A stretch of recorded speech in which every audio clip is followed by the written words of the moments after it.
Bonjour Monsieur Blancard, bonjour Manuel. Bonjour Diane, bonjour docteur.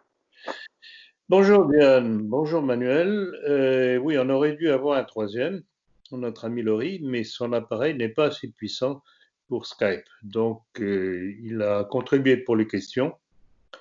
Et donc, on le salue aussi, je le salue aussi, et pour sa collaboration. Voilà, je suis à votre disposition comme vous voudrez. Alors, au vu des événements, nous allons une fois de plus revenir sur la dictature sanitaire qui s'impose petit à petit en France, celle que vous dénoncez depuis un certain moment, et donc cette dictature liée à l'épidémie de coronavirus. Donc, commençons par ces deux premières questions. Alors que le pouvoir commence à paniquer devant le nombre de plaintes déposées envers les ministres macroniens dans la gestion de l'épidémie, le pouvoir cherche à accréditer qu'il a tout fait pour contrer cette épidémie, qu'il a fait ce qu'il fallait faire du moins. Que répondez-vous? Eh bien, je crois qu'ils s'en mêlent un petit peu parce que quand on relit leurs textes, ils se condamnent eux-mêmes. Et je voudrais citer tout de même certaines petites choses. Rappelez-vous le texte d'Agnès Buzyn dans Le Monde du 17 mars dernier, dont j'ai déjà parlé. Elle démontrait elle-même que c'était une menteuse. Parce que dans le même temps, elle disait qu'elle savait ce qui allait se passer, qu'elle l'avait dit à Emmanuel Macron, et dans le même temps, elle rassurait les Français en disant que ça n'atteindrait pas la France. Donc, c'est une menteuse. Bon, deuxièmement, Emmanuel Macron lui-même est pris en flagrant délit de mensonge. Dans son interview qui a été diffusée sur BFM TV le 18 mai, dans lequel il disait « Nous n'avons jamais été en rupture de masque. Il y a eu une doctrine restrictive pour ne jamais être en rupture de masque. » Ah bon? Ce n'est pas l'avis des personnels soignants, des médecins aux infirmières, personnel de nettoyage des hôpitaux. Donc voilà, on est face à deux menteurs qui ont menti du début jusqu'à la fin aux Français. D'où les plaintes qui se succèdent. Je crois qu'on en est maintenant à 71 plaintes contre toute une série de personnes. Je regrette simplement qu'il n'y en ait que 4 contre Emmanuel Macron, qui est le premier responsable de cette situation. Et donc, il y en a 71 autres. Et ce qui est intéressant, c'est que les plaintes qui sont faites contre Édouard Philippe, Agnès Buzyn, Véran, Nicole Belloubet et Muriel Pénicaud, entre autres, s'appuient sur l'article 223.7 du Code pénal, qui stipule, qui concerne la non-assistance à personne en danger, qui est passible de 2 ans de prison et je crois de 30 000 € d'amende. Ce qui est bon marché, je trouve, compte tenu des conséquences et des calamités que leur soit incapacité, soit volonté de laisser se diffuser la pandémie devrait mériter. Voilà. Très bien, merci pour cette réponse. Oui, on voit effectivement que c'est différents corps de métier qui déposent plainte. Dernièrement, c'était un gendarme, je crois, la gendarmerie, également des forces de l'ordre. C'est une représentation de la population française. En première ligne, le personnel soignant de toute la chaîne des professeurs d'université qui ont été au contact, des médecins, des chefs de service, des infirmières, du personnel de nettoyage des hôpitaux. Puis là-dessus, vous avez aussi de simples particuliers. Vous avez du personnel des prisons, qu'ils soient gardiens, qu'ils soient prisonniers, qui se plaignent que leur vie a été mise en danger. Donc vraiment, c'est un échantillonnage complet de la population qui est furieuse contre le pouvoir dans tous ses éléments de pouvoir. Est-ce que vous croyez que au moins une, on va dire, de ces plaintes pourra aboutir à quelque chose? Au moins une, on va dire. Très bonne question. D'ailleurs, j'ai vu une émission il y a quelques jours, très doc, comme d'habitude, nous disant oui, mais vous comprenez, c'est très difficile de prouver qu'il y a eu volonté de nuire, etc., etc., etc. Donc, Manuel, vous avez tout à fait raison. Ils vont essayer de leur, enfin, la haute cour de justice de la République va essayer de botter en touche. Euh, N'empêche que ça va laisser des traces, tout ça. Et bon, je pense que ça va se terminer. D'ailleurs, c'est le professeur Raoult qui lui-même l'a dit. Il a dit que tout ça va se terminer comme l'affaire du sang contaminé. Vous vous rappelez, ça Ah, concernait un autre de la communauté, un certain Laurent Fabius, hein, qui a été oui. déclaré responsable, mais pas coupable. Ah, mais surtout, ce qui est étonnant, Donc parce que voilà, quand ça dérange, ben, la République, avec tous ses réseaux de connivence, fait tout pour étouffer l'affaire et on met l'édredon dessus. surtout qu'il y a des plaintes contre Madame Buzyn, alors qu'elle n'est plus ministre, elle n'a plus son immunité, pardon. Donc normalement, elle devrait comparaître devant le tribunal. Alors, je pense qu'ils vont tout de même comparaître, mais moi, c'est la conclusion qui m'intéresse. La conclusion, je n'ai pas beaucoup plus d'illusions que vous. Alors, je vous signale que j'ai appris une excellente nouvelle qui nous rassure, c'est qu'elle reste candidate de la République en marche à Paris. Elle se C'est met. vrai. Ah, mais attendez, elle a pas été éliminée au premier Elle n'a tour. pas été éliminée, elle était en troisième position. Ah Et d'accord, un comme triangulaire. il n'y a pas eu d'élection définitive, bon, c'est en point zéro. D'ailleurs, à ce propos des élections municipales, compte tenu des événements Oui. qui ont certainement fait changer la vie des Français sur un certain nombre de représentants de la République en marche, il n'y en a pas eu beaucoup, mais il y en a eu, qui ont été élus, moi je serais pour recommencer l'entièreté des élections législatives. Ça réserverait Municipal. des, Municipal. des municipales. Bon, question Bon, suivante, Manu. la question suivante, docteur, est-ce que vous avez visionné l'interview de Michel Onfray par Ruth Elkreyev et Apolline de Malherbe au sujet du souverainisme, pardon. Est-ce qu'on n'est pas en pleine manipulation médiatique? Vous l'avez dit, mon cher. Oui, j'ai assisté. C'était un,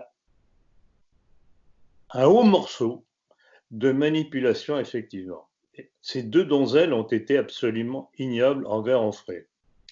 D'une duplicité, et d'ailleurs, se lançant des petits clins d'œil l'une à l'autre, c'était vraiment un démonstratif invraisemblable comment nos chaînes, soi-disant information, je dis bien chaînes, se moquent des Français, des imbéciles qui les regardent. Là, je suis aussi un imbécile puisque je regarde, mais moi, c'est pour un autre motif. Ah non, mais regardez, il faut regarder de toute façon pour se faire une idée. Regardez, ça d'ailleurs, vous savez très bien ce que je dis aux gens catholiques en général, tradis surtout, qui disent ah non, je ne veux pas la télé, etc., etc. Moyennant quoi, ils vivent dans leur bulle, ils ne savent même pas ce qui se passe à l'extérieur, ils ne prévoient même pas les coups de l'ennemi. Il faut, Donc, rega- il il faut faut, il regarder faut la tout à fait télé, regarder. Oui. il faut regarder la télé et savoir ce que prépare l'ennemi. Mais là, c'était quand même flagrant dans cette interview, puisque dès que Michel Onfray abordait un sujet un peu glissant, elle leur coupait la parole, ou alors elle C'est la technique prétextait, habituelle. Ça, elle c'est pré- la technique elle habituelle. prétextait une mauvaise connexion Internet pour. Mais oui, oui, exactement. C'était ça qui C'est était bien, drôle, surtout c'est au, bien, bien au de le niveau rappeler. technique. Effectivement, mauvaise connexion. Ah, c'est curieux Pas comme par ça. hasard. Il est bien. À poil. À point, pardon. Et je voudrais vous signaler aussi que cette jante Apolline de Malherbe, au nom prédestiné, vous verrez pourquoi je le dis ça, elle va avoir son château familial restauré à nos frais. On en avait parlé dans le dernier entretien, Ah, me je semble. reviens là-dessus. On parle d'Apolline. Grâce au loto du patrimoine de Stéphane Bern. Voilà. Alors, à propos de Stéphane Bern, je ne sais pas si on va en parler tout à l'heure, mais enfin, je profite de cette allusion. C'est que Dame Trogneux, épouse Macron en seconde noces, voudrait vendre maintenant le mobilier national pour financer la fondation privée qu'elle vient de fonder sous prétexte de combattre l'épidémie de coronavirus.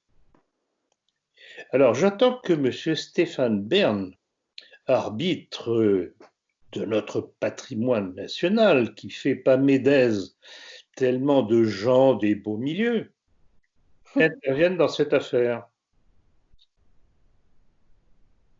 Il ne s'y risquera pas, je pense. Mais je pense pas. Non, mais vous vous rendez compte, ces gens qui sont au pouvoir, mais s'arrogent des droits qu'ils n'ont pas. C'est un patrimoine et on n'y touche pas comme ça. Mais tout ça parce que madame veut paraître et financer, comme s'ils n'étaient pas assez riches l'un et l'autre pour financer leur propre truc qu'ils fabriquent. Oui, c'est vraiment écœurant. C'est absolument écœurant. Donc, je ne voulais pas rater la chose. En tant que médecin, que pensez-vous de la police sanitaire que veut imposer le pouvoir pour forcer des médecins à signaler leurs patients qui seraient contaminés par le virus? Est-ce que cela ne va-t-il pas à l'encontre du secret médical? C'est absolument évident. Et c'est absolument évident. Alors, ce que je trouve scandaleux, encore une fois, c'est que je n'ai pas entendu l'ordre des médecins émettre le moindre avis à ce sujet-là.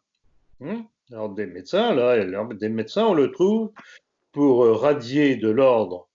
Bon, ça a été levé depuis parce que c'était tellement énorme qu'ils ont été obligés de lever la suspension. Ils avaient radié de l'ordre le professeur Joyeux. Et dernièrement, je ne sais pas si on en avait parlé lors d'un dernier entretien, ils ont menacé le professeur Raoult d'en faire autant. Alors là, on entend parler de l'ordre des médecins. Mais pour rappeler au pouvoir qu'il n'a aucun droit de piétiner le secret médical, ça, aux abonnés absents. Bah d'ailleurs, si on va peut-être enchaîner directement avec la prochaine question. Un collectif de médecins, donc le docteur réclame la liberté de prescrire la bithérapie du professeur Raoult. Parce que le médecin n'est-il pas libre de décider de ce qu'il pense scientifiquement être le meilleur traitement pour ses patients? Est-ce qu'il est obligé de se tenir à ce que l'ordre des médecins demande, ce qui n'est pas libre lui-même? Alors, bon, il faut bien voir qu'on ne peut pas laisser prescrire tout et n'importe quoi à un médecin. Alors là, on est dans un piège justement à cause de toute la campagne qui est faite par le lobby de Big Pharma contre le protocole du professeur Raoult, qui soi-disant, premièrement, ne servirait à rien, alors que ça a tout de même mis les Marseillais à l'abri de tout ce qui s'est passé dans d'autres régions en France. Et aujourd'hui, on en arrive avec la publication d'une étude dans la grande revue scientifique britannique The Lancet à la condamnation pure et simple du traitement de l'hydroxychloroquine et donc du traitement du professeur Raoult. Donc ce serait un poison et rappelez-vous, là encore, on en a parlé, on l'a dénoncé très précocement. C'est Agnès Buzyn, encore une fois, avec son complice éco-religionnaire Jérôme Salomon, qui ont édicté un décret, c'était au mois de janvier, je me rappelle, de mars, je me rappelle, ou janvier, non, mars, je crois, mettant l'hydroxychloroquine sur la liste des poisons. Il faut le faire. Donc voilà. Donc, alors, pour en revenir à votre question, dans ce contexte-là, étant donné le nombre de succès, non seulement en France avec le traitement du professeur Raoult, mais reconnu aussi dans de multiples autres pays, y compris aux États-Unis, j'estime que les médecins qui veulent prescrire l'hydroxychloroquine et suivre le protocole du professeur Raoult ont entièrement raison, ils sont dans leur rôle de vouloir soigner leurs patients. Et donc, il y a un véritable complot contre la santé des Français avec cette interdiction. Et je viens de voir qu'après s'être abrité derrière, une fois de plus, le conseil scientifique, Olivier Véran vient de décréter que l'hydroxychloroquine ne serait plus délivrée. Je ne me rappelle plus la formule exacte, mais ça aboutit à ça. Donc voilà. Et je crois qu'il faudrait quand même que les Français comprennent que ce qui est en jeu, ce sont d'énormes intérêts financiers, plus le plan mondialiste, qui, à l'abri de cette pandémie qu'on a, que le pouvoir a laissé volontairement s'étendre pour pouvoir confiner les Français et les empêcher de manifester, il y a tous ces intérêts, à la fois économiques et, je dirais, bibliques, qui veulent écouler le traitement du professeur Raoult, parce que sinon ils ne pourront pas imposer leur vaccin. Et vous savez ce qu'il y a derrière cette annonce du vaccin, c'est une campagne de pistage des patients. Et j'ai différentes déclarations, vous le verrez d'ailleurs dans le prochain numéro de la politique, j'ai différentes déclarations de soi-disant sommités, non, même pas scientifiques, ce sont des professeurs de droit. Un Suisse, dont malheureusement je n'ai pas le nom, et un Américain, un juif américain, qui disent que de toute façon, l'Américain parle pour les Américains, il dit que les Américains n'auront aucun droit de se retrancher pour refuser la vaccination obligatoire derrière la Constitution américaine. Ce sera obligatoire, que vous le vouliez ou non. Bon. C'est pour ça que des organisations mondialistes comme l'OMS tentent de décrédibiliser l'hydrochloroquine en commandant des analyses foireuses. C'est le terme qu'a utilisé Raoult. Exactement. D'ailleurs, cette analyse foireuse applaudie et soutenue par The Lancet. D'abord, j'ai vu différents commentaires de scientifiques, de médecins, disant que c'est pas étonnant, Lancet, comme la plupart des revues scientifiques, est soutenu par les labos. Bien sûr, évidemment. Et à ce à quoi le professeur Raoult a répondu, non mais à ce compte-là, le Doliprane aussi est dangereux. Évidemment. C'est une des premières causes d'intoxication. Plus ou moins dangereux. Il faut justement, c'est pour ça que je suis contre l'automédication, il faut que tel ou tel médicament soit délivré par ordonnance par un médecin et que le patient soit suivi par ce même médecin, ou par un médecin en tout cas. C'est le b.a.-ba de la médecine, ça. Mais là, on veut nous priver d'un traitement qui révèle son efficacité, qui en plus de ça, et c'est ça qui est mortel pour eux, un médicament qui coûte 2 fois rien. 12 € les 2 boîtes. C'est invraisemblable. Donc vous imaginez, et au point de vue bonnes affaires, et le petit plan mondialiste qu'il y a derrière en plus, évidemment, ils ne sont pas contents. Il faut donc essayer de détruire ce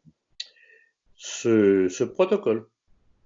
Alors, une information prétend que le professeur Raoult aurait l'intention de quitter la France pour aller dans une université chinoise qui l'aurait sollicité. Qu'est-ce que cela cache, selon vous? C'est très bien, vous avez pressenti que ça cachait quelque chose. Oui, ben, je suis persuadé. Alors, premièrement, ça a été démenti par les services du professeur Raoult.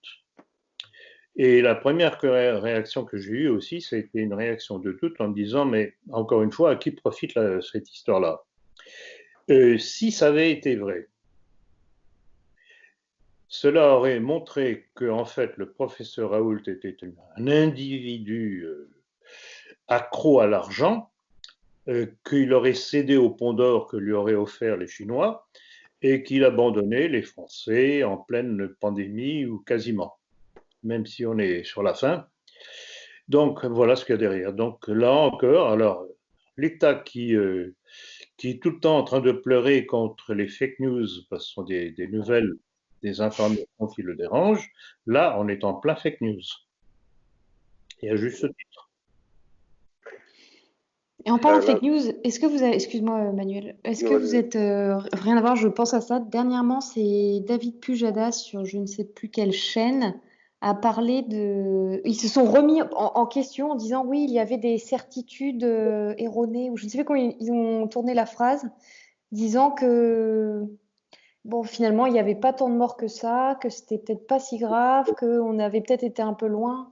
Oh, je passerai un extrait Mais C'est au aussi lieu d'employer exactement le fake news, cas. nous avons dit des fake news, ils ont dit nous avions des certitudes, Oui, de hein, j'ai mauvaises été certitudes. agréablement surpris parce qu'on n'est pas habitué à ça de la part de Hein. Pujadas.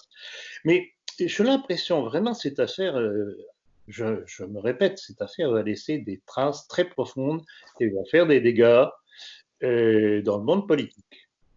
Pour qu'un Pujadas, dont on connaît tout de même C'est sa pensée. sa pensée, Membre du siècle, je crois. c'est Il loin allait d'être au dîner un du ami siècle. pour nous, on arrive à avouer, à faire lourdement remarquer que, en fait, ils nous ont bourré le crâne, Il n'y a pas tout de c'est terme. tout de même très, très, très intéressant et symptomatique surtout. Oui.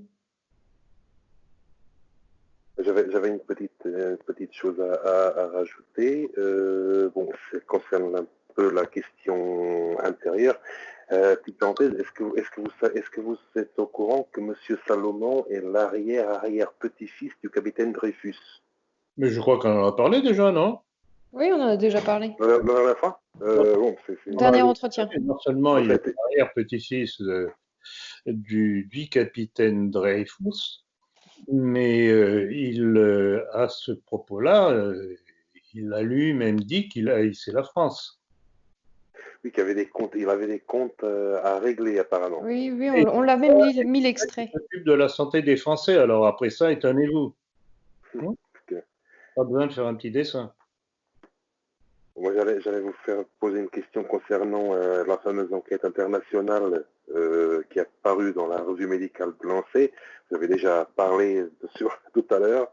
Donc, je vais avancer sur la prochaine question concernant la visite de M. Macron à la Pitié-Salpêtrière, où il a reconnu une erreur dans la stratégie de la politique de la santé. Donc, il s'est dit prêt à investir pour mettre fin à la paupérisation des hôpitaux et des soignants. Est-ce que ça vous inspire? J'ai envie de hurler ô menteur.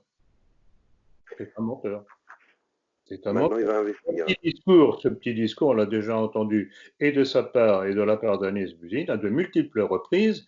Je voudrais rappeler une fois de plus qu'en fait, le problème des hôpitaux, qui est devenu encore plus aigu au moment du pic de l'épidémie, traîne depuis plus d'un an. Que Oui, depuis plus d'un an, le personnel médical du haut au bas de l'échelle médicale, ou plutôt sanitaire, je dirais, donc professeur d'université, chef de service, médecin, hospitalier, infirmière, etc., manifestait, faisait grève pour obtenir des moyens non seulement matériels pour elles, parce que bon, ils ne sont pas assez nombreuses, les infirmières ne sont pas assez nombreuses. Et c'est donc toute la chaîne sanitaire française qui est à revoir, parce qu'ils ont fait des économies. Vous savez, Dieu sait si j'en ai déjà parlé à plusieurs reprises, que dans la France profonde, les hôpitaux, les maternités, tout ça ferme au fur et à mesure. oui. Pour ça, il n'y a plus d'argent. Par contre, quand il s'agit de trouver des locaux, de construire des locaux pour accueillir les migrants, ça on en trouve. Donc d'où vient l'argent? Ben, il vient de tout ce que l'on ferme en France qui devait servir aux Français. Voilà ce que c'est que ce pouvoir. Préférence étrangère au détriment de préférence française, nationale. Alors, pour résumer la situation qu'engendre cette épidémie, vos deux derniers éditoriaux de la politique de mars et avril décrivent, rien que par leur titre, toute la politique induite par le pouvoir. Je cite ces éditoriaux. Le premier titre était « Un pouvoir qui vous veut du bien », ironiquement. et la terreur sanitaire, arme du gouvernement. Dans ces deux éditoriaux, tout était dit de manière condensée. Avez-vous un commentaire à rajouter? Donc, je crois qu'effectivement, dans ces deux éditoriaux, j'ai dit le maximum de choses qu'il faut que les Français connaissent pour comprendre que le pouvoir leur en veut. D'ailleurs, dans le premier titre, je crois qu'on en avait parlé tous les deux. Vous avez compris tout de suite le pourquoi de mon titre. Je faisais allusion à un film qui avait paru il y a plusieurs années, qui s'appelait Un ami qui vous veut du bien. Oui. Il y a un problème avec la connexion, non? Non, non, on vous entend. Un ami qui vous veut du bien. Oui. Oui. Il a disparu. Bon, peu importe. Donc, un ami qui vous veut du bien, c'était un ami évidemment quelque peu tordu, qui s'immisçait dans la vie d'une famille et qui la détruisait de l'intérieur. Donc, c'est un petit clin d'œil à ce Excusez-moi, vous pouvez répéter votre dernière phrase? Qui s'invitait dans une famille? et qui la détruisait de l'intérieur. D'accord. Et donc, j'ai trouvé que c'était totalement adapté à la situation politique que nous vivions. Un pouvoir qui est censé défendre les Français et qui le détruit de l'intérieur. C'était très à propos, effectivement. Oui. Quant à l'autre, bah, c'est une évidence. C'est que le pouvoir a bâti l'effet de terreur sur la population française, sous prétexte que le virus ceci, le virus cela. Il n'y a qu'à voir quand même que les pays qui n'ont pas confiné ou très peu confiné sont ceux qui ont eu le moins de morts, proportionnellement. Alors il y a un petit problème là. Notamment la Corée du Sud, par exemple, je pense qu'ils n'ont pas confiné du tout. Oui, oui, oui. Et la Corée du Sud, comme les autres pays qui s'en sont le mieux sortis, sont ceux qui ont fait quelque chose de très simple. Je crois que c'était dans le dernier entretien. Je crois qu'on avait commencé par ça. J'avais fait l'énumération des choses qu'il fallait faire qui étaient de bon sens pour tout un chacun. Dépistage. Qui est infecté, qui ne l'est pas. Celui qui est infecté, on le met de côté et on le soigne. Les autres, on leur fiche la paix. On ferme les frontières, ce qui n'a pas été fait, bien au contraire. Oui, frontières de Schengen, oui, bien sûr. Schengen, quand on voit ce que ça représente, ce ne sont pas les frontières. Quand on parle de frontières, ce sont les frontières nationales, etc. Donc, vraiment, on est en plein mensonge. Et du coup, pensez-vous pas que c'est la fin de l'Europe, ça signe l'arrêt de mort de cette Europe, parce que quand on a vu, elle est incapable de se défendre face à ce genre d'épidémie. Le premier pays qui devrait faire sauter l'Europe, ce serait l'Italie. Simplement, le pouvoir en Italie est... Ce que je crains, c'est qu'ils vont faire la pute. Vous ne nous avez pas soutenus, donc on n'est pas content. Et donc, il faudrait nous soutenir un peu plus maintenant, sinon on s'en va. Et bon, on va voir ce que va donner ce petit jeu. Mais je ne suis pas du tout certain que nos amis italiens, tout au moins, je parle du pouvoir, je ne parle pas des... Oui, parce que les Italiens... ils sont plutôt anti-européens. Ils sont plutôt anti-européens aujourd'hui. Et je ne suis pas du tout convaincu que le pouvoir italien sautera le pas de casser l'Europe, parce que si l'Italie s'en va, ça va être aussi un appel d'air. Hein. Si, mais honnêtement, pour que ça casse définitivement, c'est mon point de vue, il fallait qu'un autre moteur de l'Europe menace de s'en aller. L'Angleterre, le Royaume-Uni, pardon, c'est fait. Les trois moteurs de l'Europe et le Royaume-Uni, la France et l'Allemagne. Il faut qu'un des deux autres menace de s'en aller. Ben voilà, on n'est pas prêt de voir ça. Très juste, Manuel. L'Allemagne, c'est un petit peu complexe, cette affaire-là. Bon, la Merkel, je n'ai aucune confiance en elle, et les complices du mondialisme. Mais il s'est passé quelque chose dernièrement, c'est une décision du Conseil constitutionnel de Karlsruhe, en Allemagne, qui a envoyé un dossier de pavé dans la mare, carabiné au point que de nombreux commentateurs ont dit que ça signait le départ à terme de l'Allemagne de la communauté européenne. Parce qu'il estimait, la cour de Karlsruhe estimait que ce qui se faisait en Allemagne allait à l'encontre des intérêts des Allemands. Donc c'est évidemment un discours qu'on aimerait entendre en France. Donc on va voir. Il y a là-dedans à la fois des intérêts économiques considérables, et il est certain que pour les Allemands, traîner le boulet de l'Europe et de la France, économiquement, ça commence à les insupporter. Mais bon, comment dire, en reprenant cette idée de, est-ce que vous êtes au courant qu'il y avait des manifestations spontanées en France, d'où la présence d'un nombre considérable de forces de l'ordre à Paris, parce que certains gilets jaunes voulaient bloquer Paris et affichaient vouloir, allez, entre guillemets, tuer le gouvernement le 11 mai. Est-ce que si ces manifestations s'intensifient, est-ce que on n'arrivera pas à faire plier le pouvoir, peut-être plier ou au moins le faire descendre sur terre? Bon, alors pour répondre à votre question, premièrement, non, je n'étais pas au courant. Je ne sais pas si c'est vous ou si c'est Laurie qui m'en avait informé. Et je n'étais pas au courant parce que sur aucune des chaînes que je consulte, chaînes de télévision que je consulte habituellement, donc les plus connues, BFM TV, LCI, CNews peut-être. L'information nulle part, donc censure. Censure. Oui. Donc il se passe des choses en France que les Français ne savent. C'est ça que ça veut dire. Donc, en soi, c'est une bonne nouvelle qu'il y ait eu ces manifestations.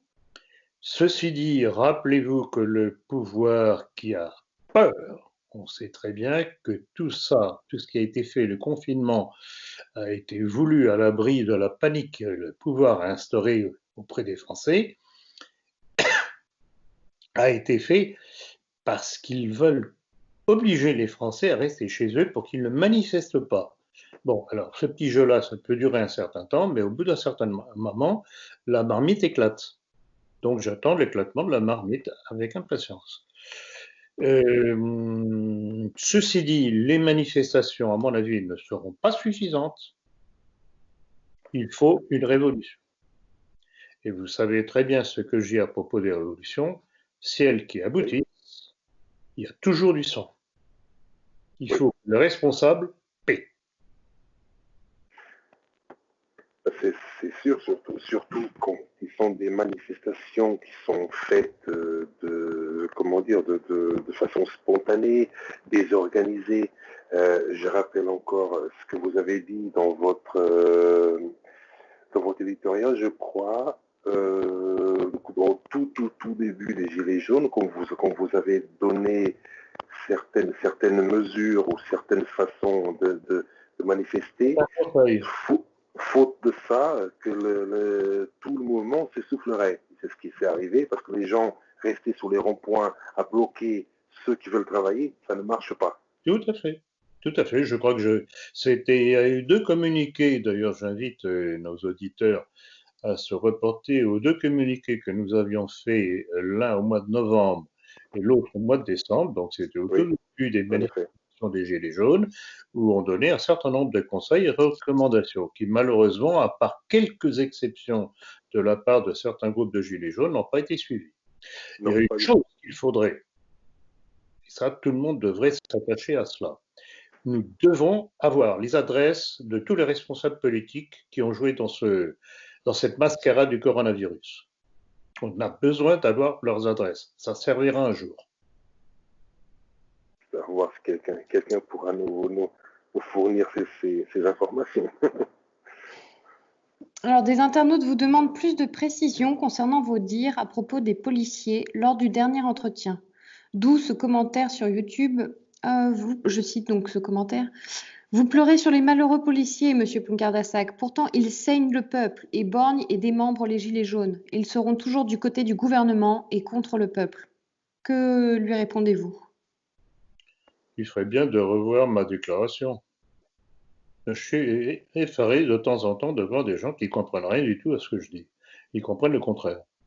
Je pense que ça faisait allusion de ces policiers qui, interpellant un Maghrébin, je crois, parce qu'il ne voulait pas le confinement, le traite de sale bougnoule ou un truc comme ça. Alors j'avais dit, bon, je comprends l'exaspération des policiers, mais je suis contre insulter les gens en fonction de leur appartenance, que s'ils sont pas contents de voir à être confrontés avec la racaille des banlieues, etc., ils n'ont qu'à s'en prendre au pouvoir qui les fait venir encore et toujours un peu plus. Donc c'est ça que j'ai dit. C'est pas du tout une défense de la police que j'ai faite. C'est une mise en garde auprès des forces de l'ordre en leur disant vous vous trompez de cible. Vous vous attaquez à l'effet, pas à la cause, comme d'habitude. Mais ne pensez-vous pas que Me fatigue qu'ils apprennent à écouter et à lire. ne pensez-vous pas que la police ne mordra jamais la main qui la nourrit et du coup ne se retournera jamais contre le gouvernement?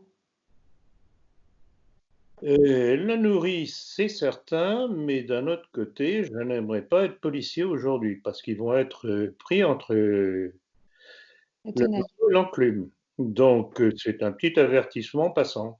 Il faudra qu'ils choisissent leur camp. Ah, c'est sûr, mais de toute façon, comment dire, les gens, peut-être que la police ils font leur travail parce que, comment dire, ils ont peut-être peur de perdre le peu qu'ils ont. Ils ont des familles à nourrir, des enfants à nourrir, ils vont peut-être pas se dire je vais rien faire, je vais finir par être licencié. Comment je fais après? Oui, ce que je dis, on ne meurt pas la main qui nous nourrit, quoi. Tout à fait, oui, oui, Diane. Il est évident qu'il y a cet aspect-là, qu'un individu seul ne peut pas faire grand-chose. C'est évident. En plus de ça, il faut Oui, savoir que la hiérarchie de la police, de la gendarmerie, enfin des forces de l'ordre en général, est très maçonnisée. oui, Donc là, ils sont tenus par la croûte, et ils sont tenus par l'avancement. Alors, comment est-ce que tout ça va se terminer? À un moment donné, dans les périodes révolutionnaires, et ça l'histoire nous l'enseigne, à un moment donné, les forces de l'ordre basculent. C'est ça que j'attends. Bon, bah, puissent les policiers nous écouter. on va voir. Question suivante. La loi Avia, qui vise à censurer les propos racistes sur Internet, vient d'être votée à l'Assemblée nationale. N'est-ce pas une atteinte supplémentaire à la liberté de parole? C'est absolument évident. Alors, c'est amusant de voir, je ne sais pas si vous avez vu cette courte vidéo, c'était une photo, je ne me rappelle plus, où on voit la Laurence Avia, Non, Laetitia. Laetitia, Laetitia Avia, du dernier bien avec Francis Califat, le Oui, président du CRIF. Donc, on oui, voit bien qu'elle a été l'inspirateur de cette loi. Alors, il y a un petit antécédent à cette loi. Il y a quelques semaines, on apprenait que le pouvoir avait l'intention de lancer un énième organe de surveillance sur l'information pour contrer ce qu'ils appellent les fake news, c'est-à-dire les informations qui dévoilent la vérité, pour donner le là de la vérité du pouvoir. Bon, ça avait fait un certain tintamarre dans les milieux politiques et le pouvoir a promis, Édouard Philippe a promis, ou c'était le ministre de le ministre, je sais pas, enfin, en tout cas, un des membres du gouvernement avait dit que oui, bon, on ne le ferait pas, etc. Donc, en fait, ils ont remplacé ce dispositif qui était prévu, qui a dû être supprimé par la loi Avia. C'est un tour de passe-passe, un de plus. Donc, sous couvert d'antiracisme, anti-antisémitisme, etc., tout va être surveillé attentivement. Alors, ce qu'il y a de cocasse en plus avec cette loi Avia, c'est que Madame Avia a elle-même tenu des propos racistes envers des Chinois. et elle est visée elle est visée par plusieurs plaintes, en plus d'anciens collaborateurs. Oui, exact. Et oui, mais il y a les bonnes déclarations racistes et il y a les mauvaises déclarations racistes. Et puis on dit racisme, mais c'est surtout contre l'antisémitisme. Ouais, Ça, ben, c'est- évidemment, et, évidemment, c'est- évidemment, et bien puis on voit encore les Juifs qui utilisent les Africains pour faire oui, le comme Ku Klux. d'hab. C'est évident, c'est ça qui est sous-jacent. L'antiracisme, c'est pour faire passer ce qu'il y a derrière. Là. Ils ont... Mais alors, il y a une chose tout de même, ils se rendent pas compte. Ils se croient tout puissants, mais ils se rendent pas compte. Plus ils appuient, plus ils essayent d'étrangler l'information, plus ça va leur retomber sur la tête. Et ça concerne à la fois les juifs, c'est une mise en garde, et ça concerne aussi les francs-maçons, c'est une mise en garde. Je viens de voir une information curieuse, surprenante, mais qui s'insère dans d'autres informations qu'on a déjà eues dernièrement. En Martinique, la statue du frère, comment il s'appelle déjà celui-là? Comment il s'appelle? Je vais vous redire ça. Statue de Schœlcher? Non. Voilà, c'est ça, oui. Qui a été déboulonné. On voit les manifestants Et- ont accroché un câble autour de la tête de la ah statue. oui, ils l'ont décapité. Elle tire jusqu'au moment où elle bascule, elle se fracasse. Et qui était Victor Schœlcher? Eh bien, c'était un franc-maçon de haute lignée. Alors, ce qu'il y a de curieux, c'est qu'il a été un des promoteurs de la levée de l'esclavage.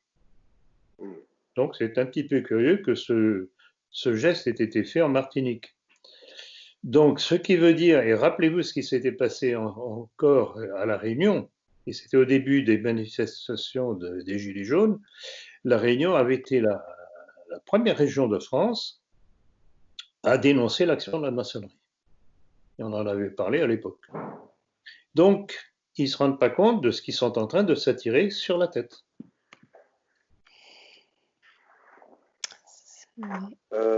Docteur, pendant le confinement, bon, le gouvernement a profité pour passer un décret qui a été publié au journal officiel qui autorise l'apprentissage de l'arabe dès le CE1. Quelle est votre réaction concernant cette merveilleuse nouvelle? Bon, alors, j'ai vu la nouvelle et j'ai vu le décret. Alors, les choses ne sont pas tout à fait ce que apparemment certains croient. Ou alors je me trompe complètement. Enfin, d'après le décret, c'est un accord qui aurait été passé entre le gouvernement français et le gouvernement tunisien Oui. de la possibilité, à partir de je ne sais plus quelle classe, d'apprendre l'arabe. Ce n'est pas obligatoire à ma connaissance. Ah, manquerait plus que ça. Si je me trompe, bon, je suis prêt à reprendre mon avis, mais pour l'instant, de ce que j'ai pu voir dans le décret, c'est une possibilité, pas une obligation. Oui, mais ils avancent pas à Ah pas. bah Petit à petit. évidemment, évidemment. D'accord. C'est- Surveiller, quoi. C'était trop gros sinon. Mais enfin, moi, je m'en tiens tout de même au texte. Je ne vais pas aller plus vite que la musique. Pour l'instant, ce n'est pas le cas. Parce que Alors, les enseignants vont tous venir de Tunisie, je pense, selon le texte. Mais qui les paye, ils Vous sont croyez logés qu'il va où? passer en France? Bah, donc, tous, je ne sais pas sur quels critères ils vont être choisis, compétences, je ne sais pas. Alors, faites confiance à M. Blanquer. Ah, on va bien voir ce qui va nous sortir.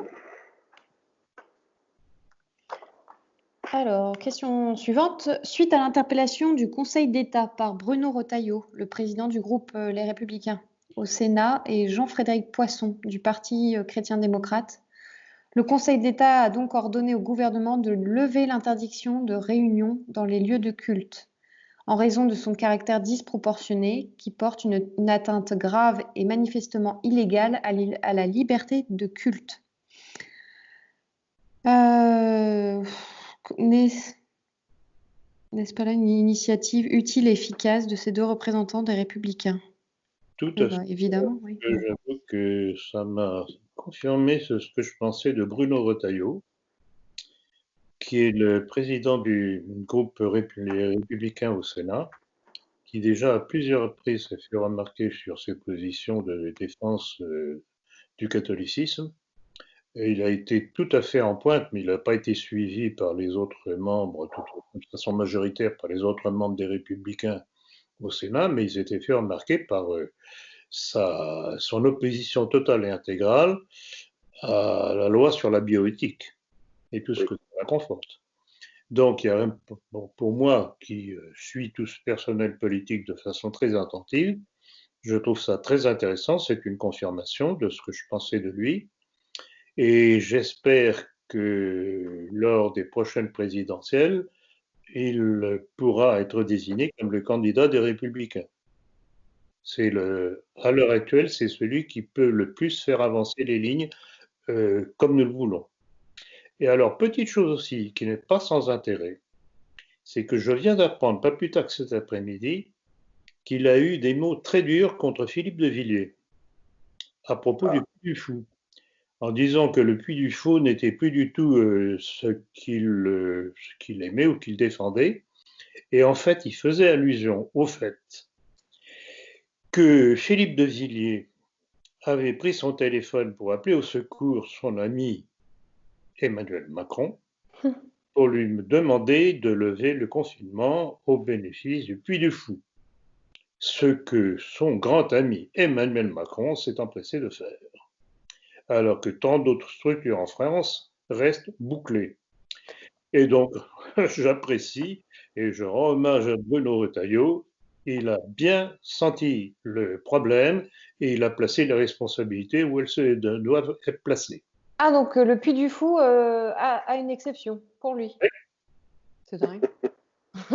Et rappelez-vous, vous savez très bien ce que je dis de Philippe de Villiers depuis longtemps. Oui. Rappelez-vous comment, du temps de Sarkozy, il avait rallié Sarkozy de façon à pouvoir réélu dans son patelin. Rappelez-vous qu'il avait été un des plus venimeux envers François Fillon, tendant à accréditer le fait que François Fillon était un membre de Bilderberg. Oui, c'est vrai. Ce qui avait fait très, très, très mauvais effet dans nos milieux, et pour cause.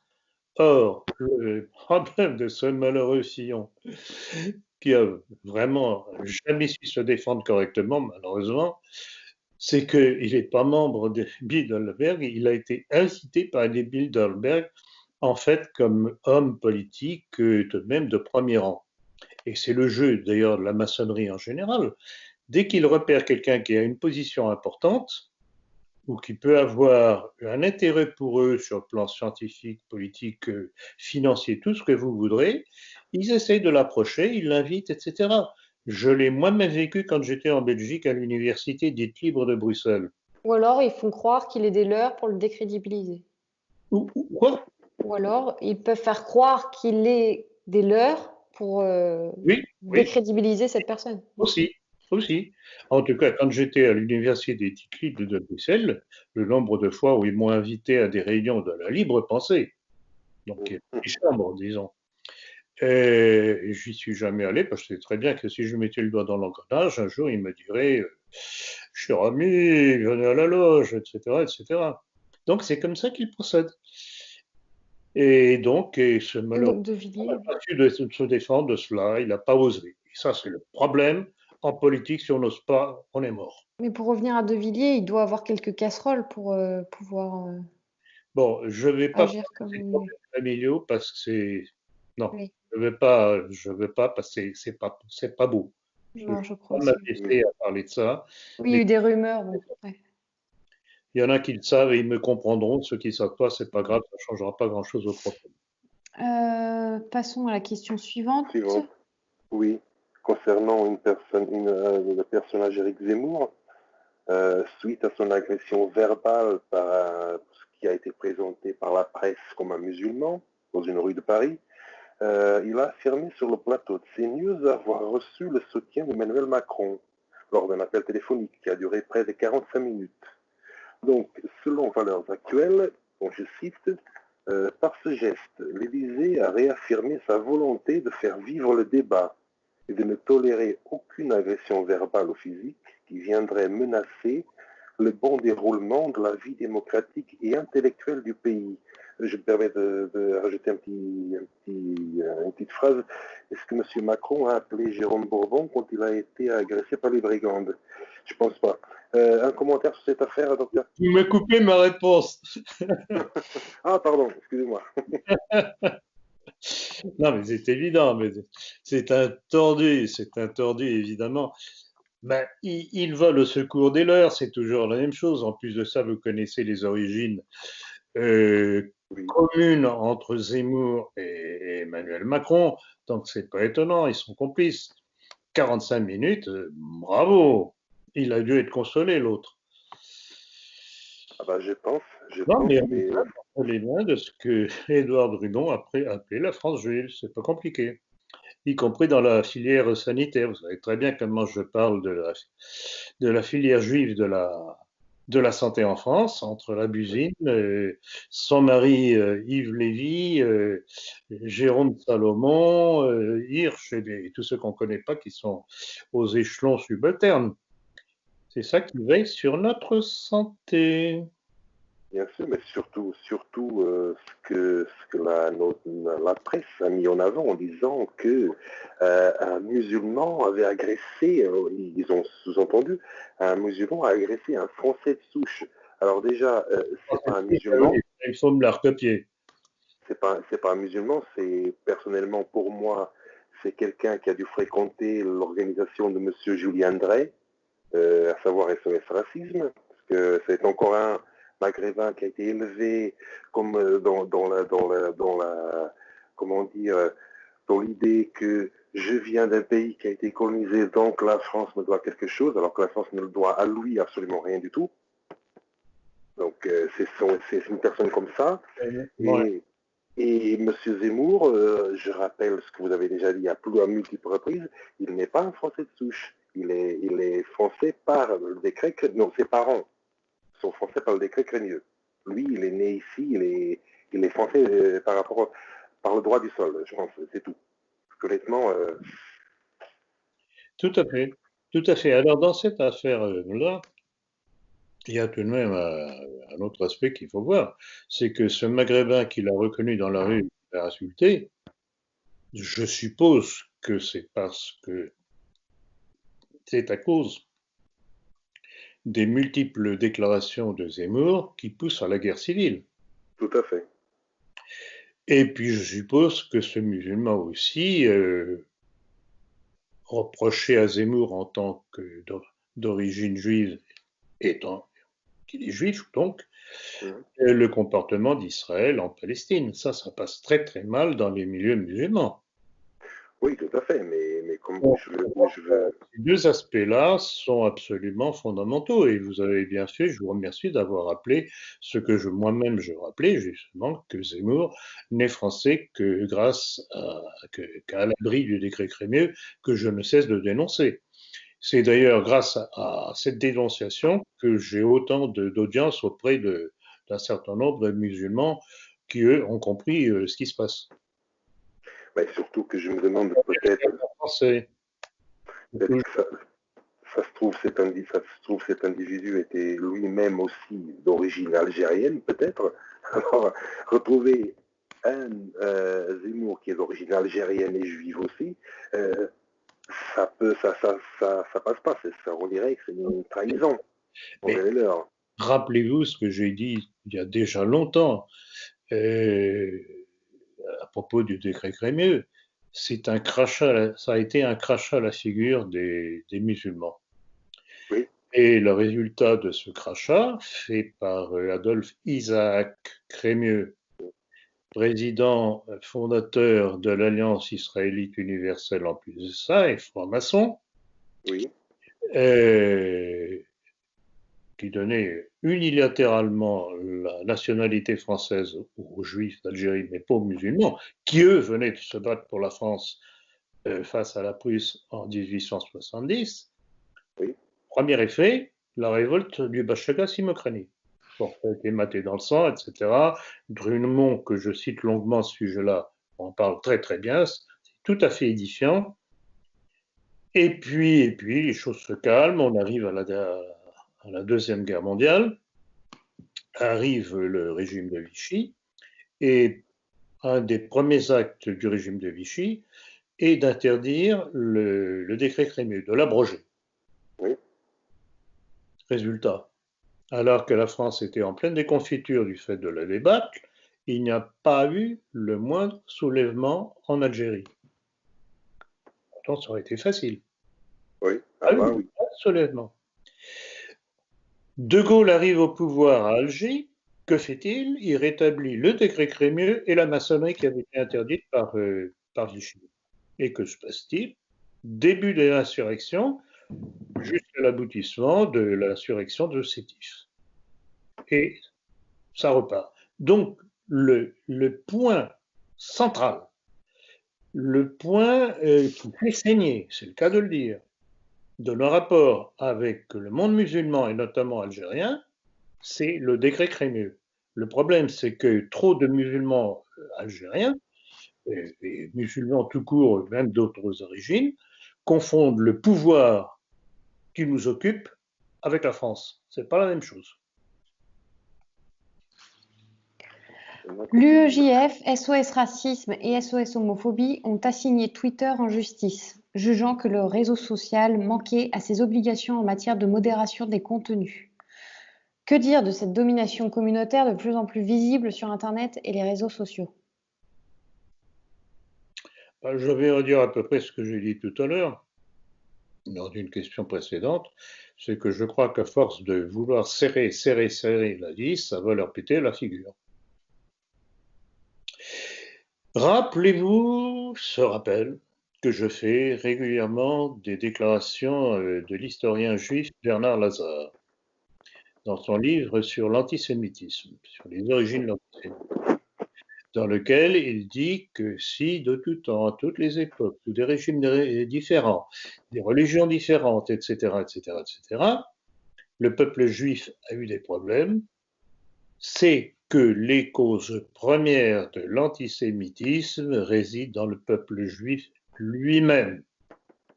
Et c'est pour ça que de génération en génération à travers l'histoire, le peuple juif a des problèmes partout où il est installé, ce qui très souvent fait qu'il est mis dehors. C'est par leur agissement. C'est de leur faute. Et ils ne comprennent pas. Alors, je ne vais pas mettre tous les juifs dans le même sac, vous le savez très bien, je ne fais ni racisme primaire, ni antisémitisme primaire. Ce sont les responsables de la communauté juive, ce qu'on appelle au sens large du terme, ou plutôt non, plus précisément du terme, le Sanhédrin, qui prend les décisions au nom du peuple juif lui-même. Et ça a concerné en tout premier lieu la mort du Christ, et à chaque fois qu'il y a des mauvais coups, c'est la décision des hauts dignitaires et responsables du judaïsme qui en sont la cause. Et c'est le petit juif qui paie toujours les pots cassés, pendant que les autres profitent de leur martyre.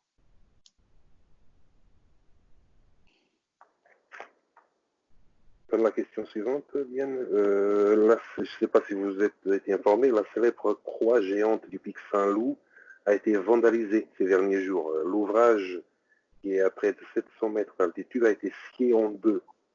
Il y a des inscriptions qui ont été retrouvées sur place, comme hérétique, pic laïque ou witch power. Est-ce que vous souhaitez faire un commentaire sur cette affaire? Oui, bien sûr. Mais rien que les inscriptions sont une signature. C'est un groupe d'ultra-gauche, de satanistes, qui s'en prennent aux symboles chrétiens. Donc, contrairement à ce que certains dans nos milieux croient ou voudraient faire croire, surtout ceux qui sont sionistes, ce ne sont pas ça vient pas, c'est pas un coup qui a été fait par des musulmans. Ce sont des athées d'extrême gauche, fanatisés, c'est proche à la fois de la synagogue et de la loge. C'est là qu'il faut chercher. D'ailleurs, je sais pas où ça en est là, où ça en est l'enquête, mais elle me semble être un peu au point mort la dernière fois que j'ai regardé.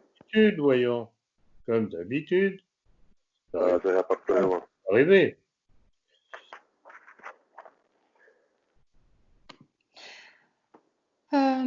Question suivante. On passe au milieu, Diane.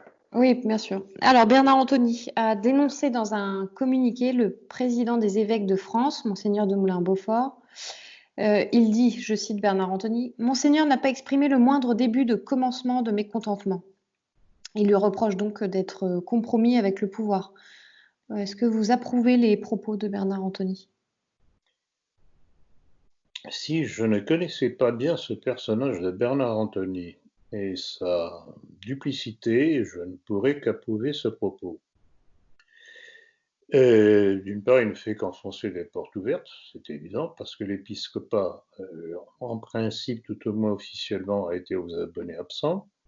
Mais je ferai tout de même remarquer qu'il y a eu un certain nombre d'évêques français, je n'ai pas les noms sous les yeux, mais je sais très bien qu'il y en a eu un certain nombre, qui, dès le début du confinement, avec l'interdiction de fréquenter les églises pour la messe, se sont élevés contre cette véritable dictature anti-religieuse. Donc il aurait pu faire allusion aussi à ces évêques qui ont dit ce qu'il fallait faire en son temps. Donc il se fait bien voir une fois de plus des catholiques en faisant cette déclaration qui, à première vue, on ne peut qu'appuyer. Mais je voudrais faire remarquer aussi, lui qui est prêt à dénoncer ce genre de propos, comme il est toujours prêt à dénoncer certains actes de musulmans, soi-disant, ou en principe contre les chrétiens. Avez-vous jamais entendu de sa part une critique des rabbins ou autres hommes politiques juifs ou israéliens quand ils font des déclarations contre la religion catholique? Jamais. Et d'ailleurs, Bernard Anthony, c'est l'homme qui tartine sur le communisme sans faire une seule référence aux origines juives du communisme. Tout à fait. Et alors, rappelez-vous aussi une chose, je crois que j'en avais parlé à l'époque. Vous vous rappelez que j'avais cité au moment de l'incendie, après l'incendie de Notre-Dame de Paris, les citations de rabbins et d'hommes politiques israéliens se réjouissant, disant que c'était une vengeance de Yahvé. J'ai entendu M. Bernard Anthony, le grand catholique, s'indigner de cela aux abonnés absents. Donc c'est un tordu, je le connais depuis des années. C'est l'individu qui a fui la confrontation que je lui proposais sur ses déclarations mensongères de ce qu'est réellement la maçonnerie, puisqu'il nie le caractère satanique luciférien de la haute maçonnerie. Il faut le faire. Alors, le catholique qui a tartiné un bouquin qui s'appelle Vérité sur la maçonnerie, c'est plutôt ses mensonges sur la maçonnerie. Non, c'est un personnage ignoble. Et je l'attends toujours pour un débat. Ouais, vous avez reçu l'accusé de réception, je pense, mais pas de réponse. Vous avez pas de mémoire, Manuel. Tout à fait. Pour être plus clair, effectivement, quand j'ai vu dans cet entretien dans le journal Présent, sioniste, avec comment il s'appelle, avec Jeanne Schmitt, dans lequel il a osé dire qu'il mettait au défi quiconque de prouver que la maçonnerie était luciférienne au plus haut niveau, comme je le décrivais, sur base des propres textes juifs et francs-maçons. Donc il mettait au défi quiconque. Eh bien, le quiconque que je suis a estimé que ça valait un débat. Je lui ai envoyé une lettre recommandée pour mettre au défi d'organiser un débat où il voudrait. J'ai reçu, comme vous l'avez remarqué, l'accusé de réception, et puis c'est resté de lettre morte. Courage, fuyons. Non, un personnage. Je voudrais aussi rappeler un petit détail en passant, c'est que comme Serge de Beketch, mêmes origines, ils ont tous deux participé, tout au moins à la fois, ou ont voulu participer à la guerre des 6 jours, au bénéfice d'Israël. La guerre des 6 jours, je ne savais pas. C'est dans leur mémoire génétique, ils sont comme ça, je peux le comprendre, mais ce que je n'accepte pas, c'est qu'ils se décrivent comme des grands catholiques. Alors là, ça ne marche plus. C'est le double visage, comment s'appelle-t-il? Le rubis? La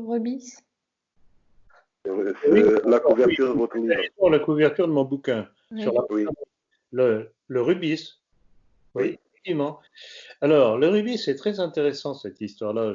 J'en ai déjà parlé, je vais redire parce que c'est même une notion qu'il faut avoir. En fait, c'est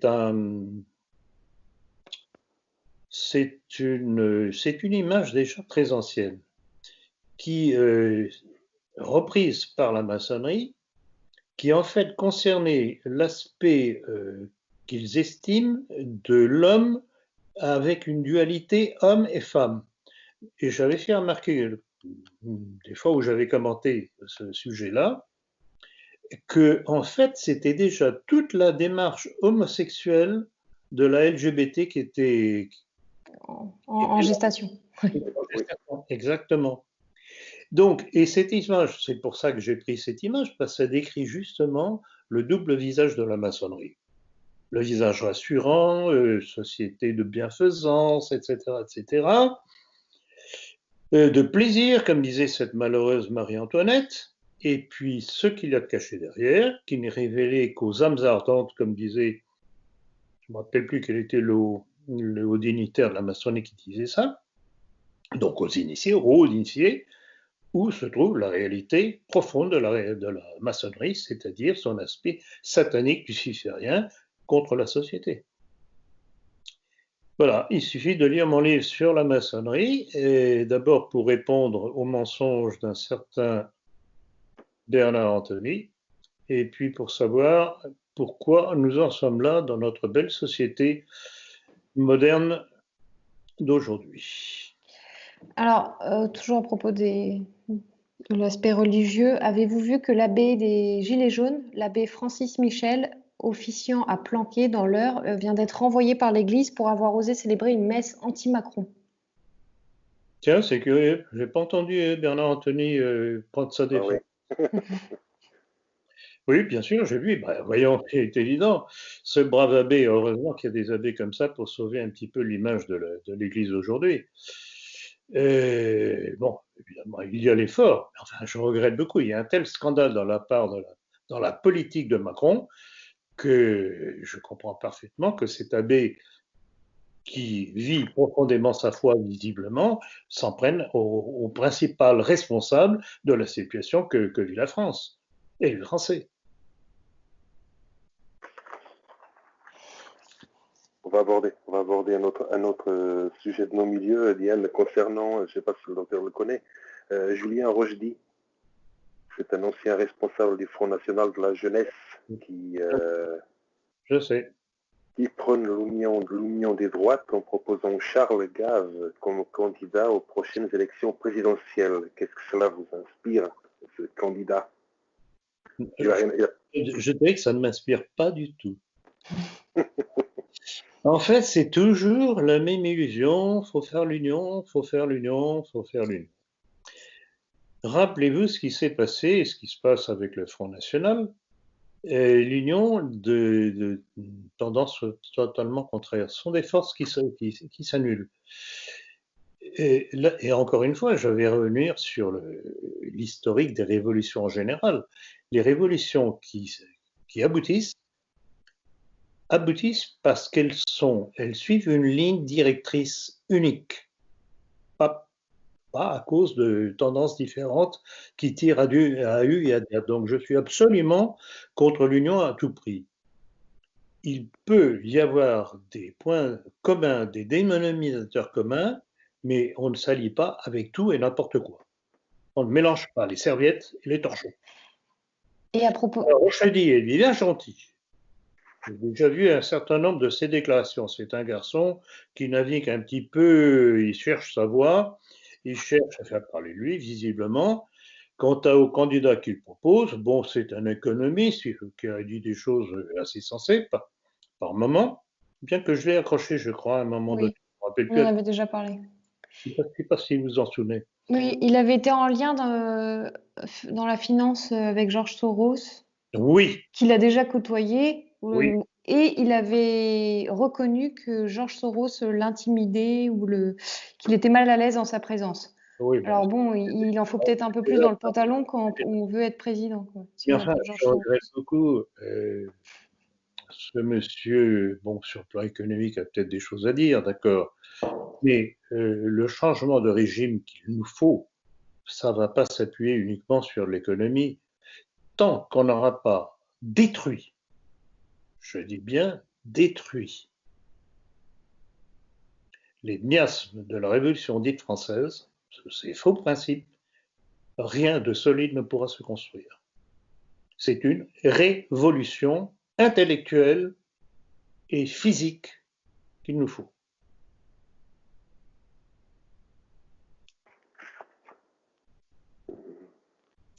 Que pensez-vous de la dernière déclaration d'Alain Soral, notamment sur François Asselineau? Alain Soral, il me fait souffrir celui-là. Il y a des moments où il fait des déclarations qu'on ne peut que sourire ou voire applaudir, mais par moments il ferait mieux de réfléchir avant de parler. Oui, je l'ai vu son truc. Alors, il se décrit comme national bolchevique. Alors, je voudrais tout de même lui faire remarquer gentiment que c'est une incompatibilité, parce que le bolchevisme, c'est un internationalisme, donc ça ne peut pas être national. Premier point. Donc, avant d'utiliser des mots comme cela, il faudrait réfléchir tout de même à ce que cela contient. Deuxièmement, j'ai été tout de même choqué de voir qu'il prenait la défense de ce bon monsieur François Asselineau qui est accusé par ses troupes d'être homosexuel. Alors, Soral, prenant la défense d'Asselineau, là, j'avoue que ça m'est resté un petit peu en travers de la gorge. Bon, là-dessus, je ne sais pas si vous allez prolonger la question. Il y a aussi une question sur Vincent Lapierre qui, du coup, s'en est pris à Alain Soral, a révélé qu'il disait des énormités, notamment au sujet du coronavirus, que tout était complot, que bon. Et in fine, Vincent Lapierre prenait la défense de Macron. Quel est votre point de vue sur Vincent Lapierre? Mon point de vue, c'est que ce malheureux Lapierre a vendu son âme au diable, si j'ose dire. Ah oui, plutôt. Merci.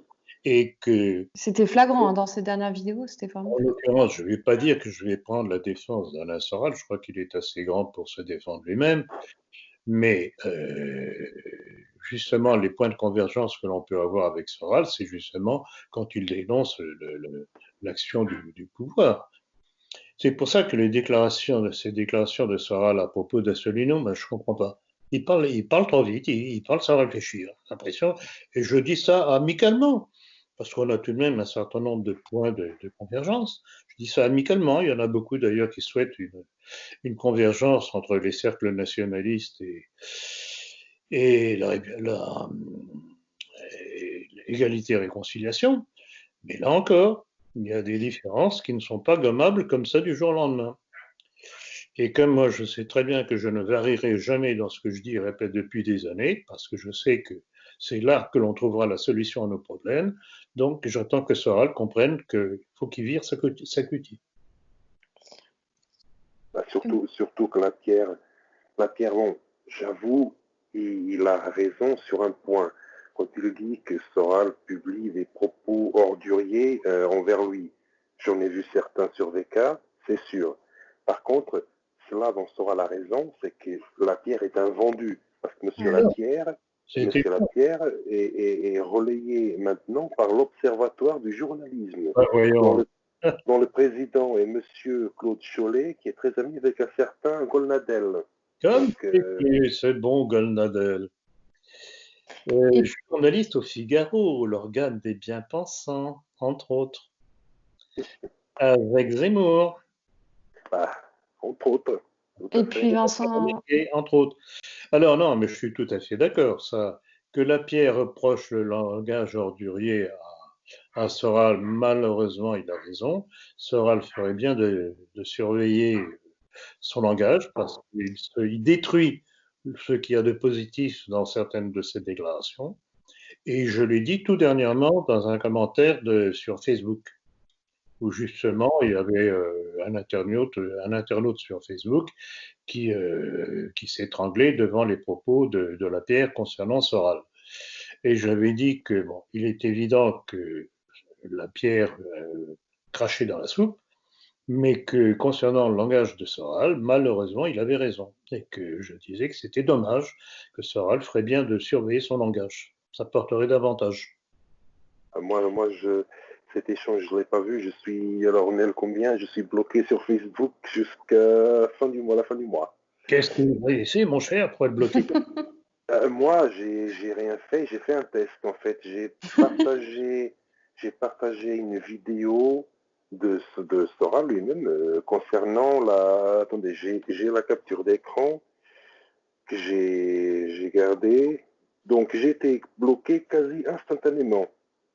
Pour 30 jours, pour incitation à la haine, ou je ne sais quoi, des choses du genre. Là, c'est typique cette histoire-là. C'est typique, c'est qu'il suffit que le nom de Soral apparaisse pour, Oui. pour que les cornes du diable apparaissent. Pour les médias occupés. Dès que son nom apparaît,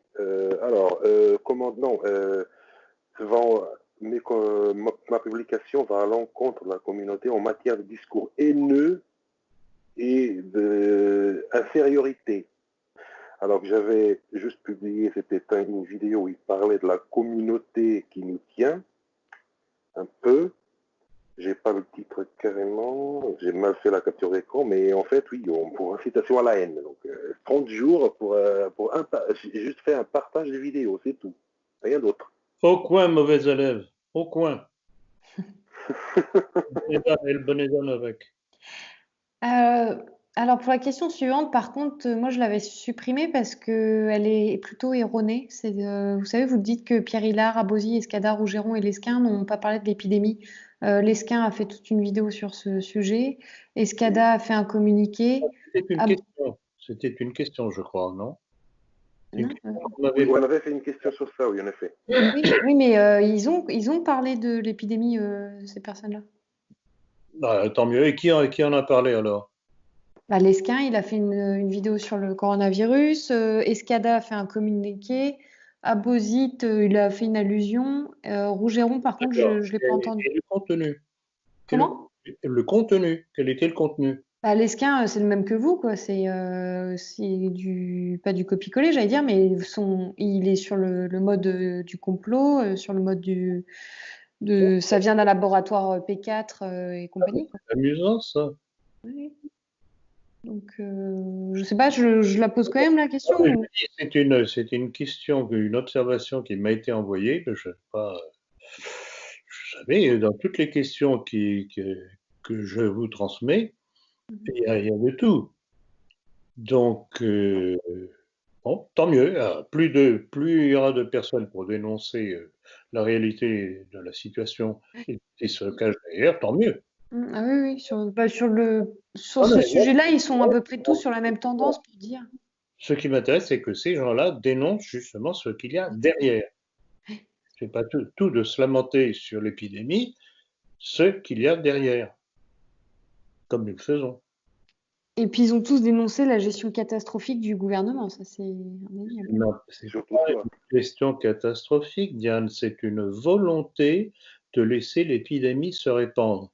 Parce que, à l'abri de la panique qu'ils ont su installer auprès des Français, c'était la justification au confinement, donc plus de manifs.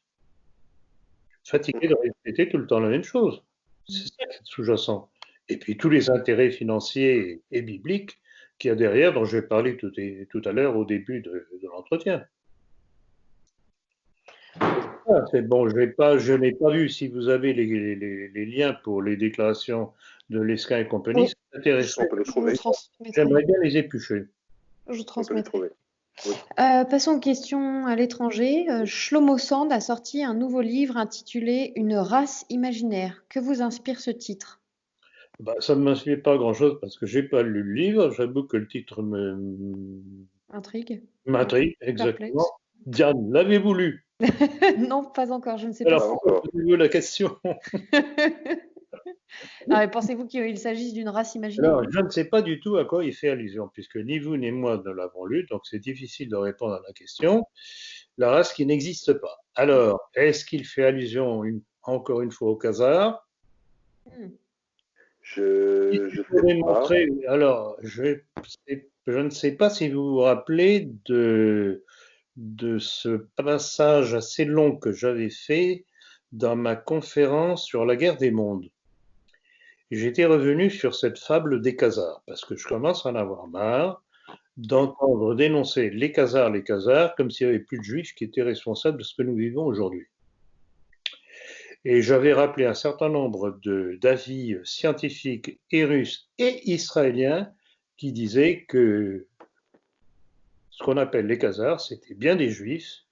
Et en fait, le fond de l'histoire, c'est que, comme à de multiples reprises dans la Bible,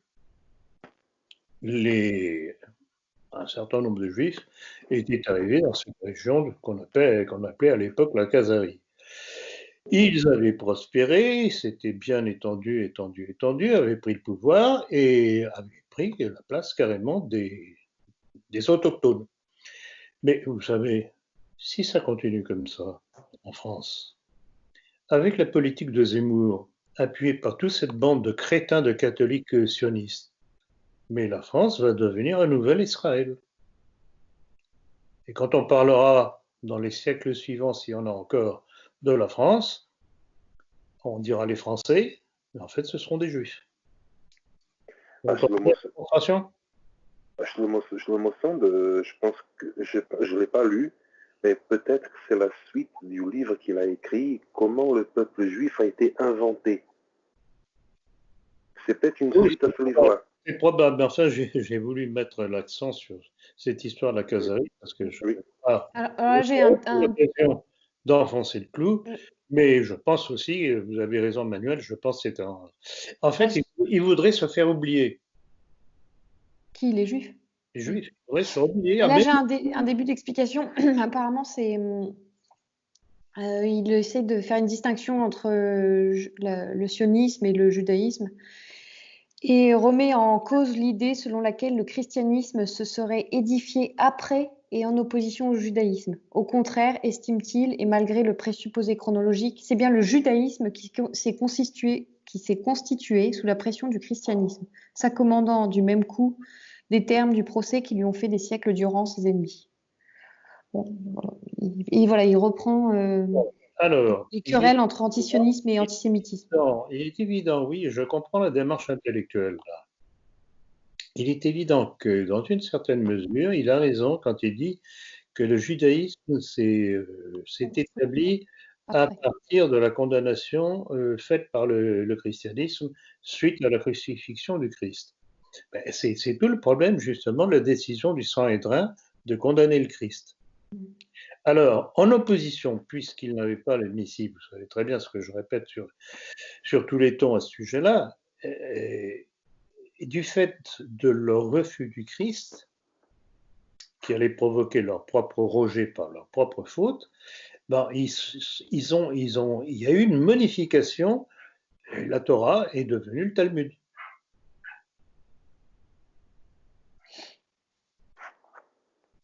Oui.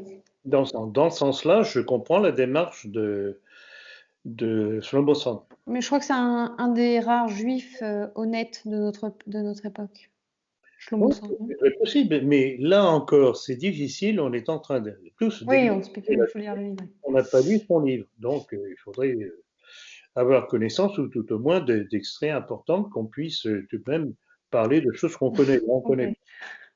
Très bien. Question suivante, Manuel. On t'écoute. De toute façon, petite précision, parce que je ne sais pas si vous avez vu, ça date pas d'hier, c'est un échange entre Shlomo Sand et Meir Habib, où Meir Habib, je peux vous dire qu'il transpire quand même, il lui fait transpirer.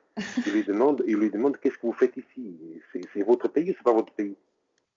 Ou Meir Habib. Qui disait ça? Shlomo Sand, je peux vous envoyer le lien de la vidéo. À Meir Habib. Oui, entre lui et Meir Habib, oui. Oui, bah de toute façon, Meir Habib, gros comme il transpire facilement. Ah non, mais vous inquiétez pas, parce que Meir Habib était, comme d'habitude, il vendait son poisson, il a Shlomo Sand, je crois qu'il a, on va dire, pété les plombs, il a dit, mais qu'est-ce que vous faites ici? Pourquoi vous n'allez pas en Israël, vous? Alors allez-y là-bas, qu'est-ce que vous faites là? Mais Pourquoi comment vous... vous donnez l'exemple, le meilleur Habib? Qu'est-ce qu'il fait en France?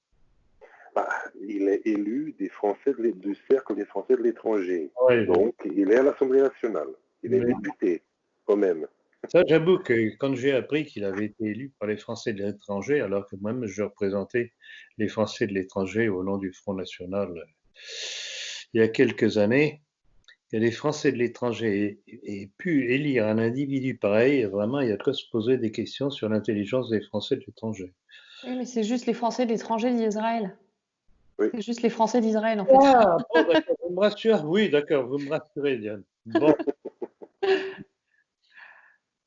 On va passer à la prochaine question concernant Donald Trump, qui a annoncé qu'il prend de la chloroquine, en fait. Est-ce que cela participe-t-il de sa lutte contre le nouvel ordre mondial? bon, écoutez, je vous répondrai très simplement, je n'en sais rien parce que le personnage est tellement complexe et contradictoire que vraiment on ne sait pas très bien où on en est. Et bon, je retiendrai simplement qu'il prend la chloroquine et qu'il n'en est toujours pas mort, alors que Non. le médicament a été placé, comme vous le savez, sur la liste des médicaments poison Oui. par Esbuzine et par Jérôme Salomon. Donc, rien que pour cela, j'ai un petit clin d'œil sympathique pour ce bon monsieur Trump, mais franchement,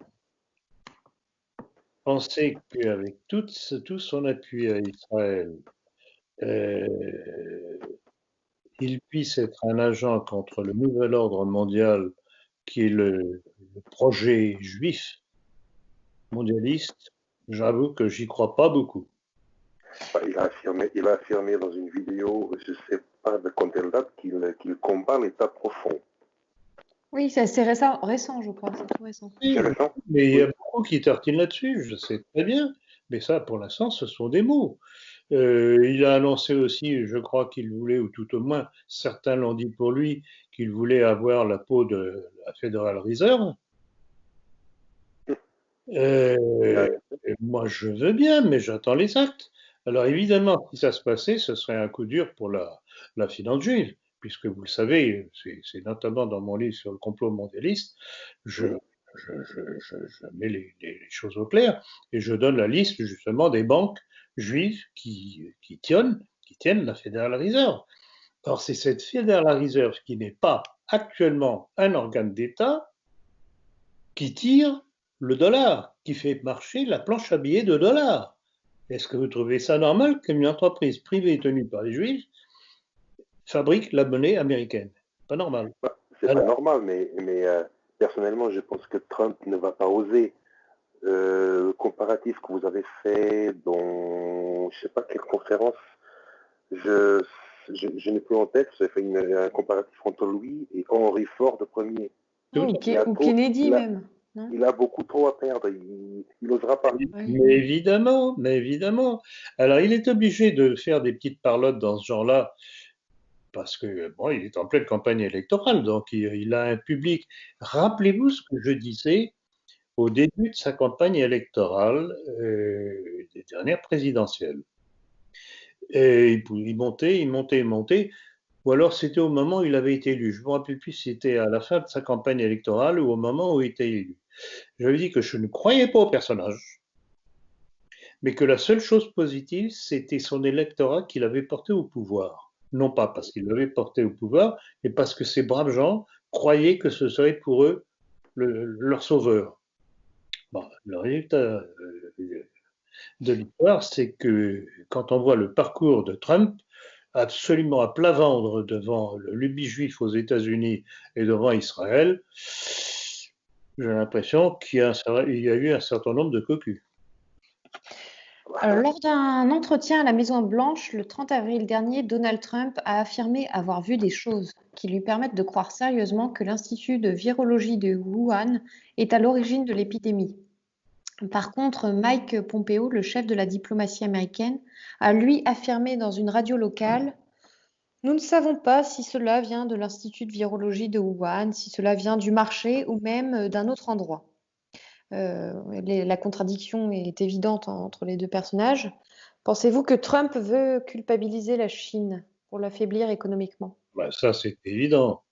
C'est évident. Et puis, ça sert aussi à détourner l'attention des laboratoires américains, de l'armée américaine, qui fabriquent, on ne sait pas très bien ce qu'ils fabriquent dans leurs laboratoires comme armes biologiques.